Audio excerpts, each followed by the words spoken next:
Hey everyone, you're here with Mark on Perfect Gardens TV. So, had another great experience with one of my VIP growers, and this has happened a number of times over the years, and it's really interesting because every single time it happens, each and every time I work through all of my steps of how to solve problems, but it's the one thing, this one thing is always nails me in the butt until I get to the very end of my list, which I could solve the problem earlier if I would just put this question at the very beginning of my troubleshooting. And that question is, what growing media are you using to start with? And the reason why that question is so important is because every single time one of my growers or someone comes to me and they're growing in sphagnum peat moss only, or they're growing in sunshine mix number 4 only, which is sphagnum peat moss. I know it has some dolomite and some other stuff, but the key to understand is sphagnum peat moss. When you're only growing in that growing media, initially the plants are going to start off growing great. Why is because it's known for its drainage and its soilless media, right? But what ends up happening when it starts to break down is it starts to become very compact. It becomes acidic and it begins to actually choke out the roots. One of my growers, he had been growing in the sphagnum peat moss only for 2 or 3 grows. And again, it was one of those decisions he made prior to us getting involved. So when we started getting involved, we just kept going through the process. Okay, mix your dry amendments. This is how you water. This is how you go through the process. And one of the questions he would always ask me is like, can I reuse my soil? I'm like, yes, of course. You don't have to repurchase soil. So I kept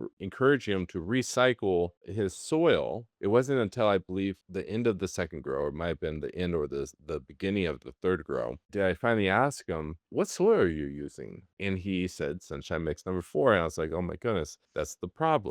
And the plants weren't growing well. They would actually start off growing just fine in the seedling stage. After about 2 or 3, 4 inches of growth, they just started becoming very sickly and started to become stunted. Obviously, if something's becoming acidic, it's going to throw off the pH of your soil, the nutrient availability. And then second, because the soil is being compacted, is choking the roots off. So this is a short video, not going to get too much into it. It's more me just sharing this with you guys. And I get it. Like when you buy Sunshine Mix number 4, comes normally in a 4 cubic foot bag. So like, why would you need to purchase any other soil, right? But that soil is not meant for growing throughout your entire grow. It's only meant really for seedlings. Very small, airy, fluffy soil, great for drainage. So you're not going to have like root rot or your seedlings become rotted. Normally, when the commercial growers are using this, they're actually using like the seed starters that have up to 100. You could put up to 100 seeds in these starters, like the same tray you would use to put 32 clones or maybe up to 50 clones. They're starting 100 up to maybe even 200 seeds in a very small, tiny area. So the amount of water that they receive and starting off fresh with the sunshine mix, it's great. It does its purpose that way, right?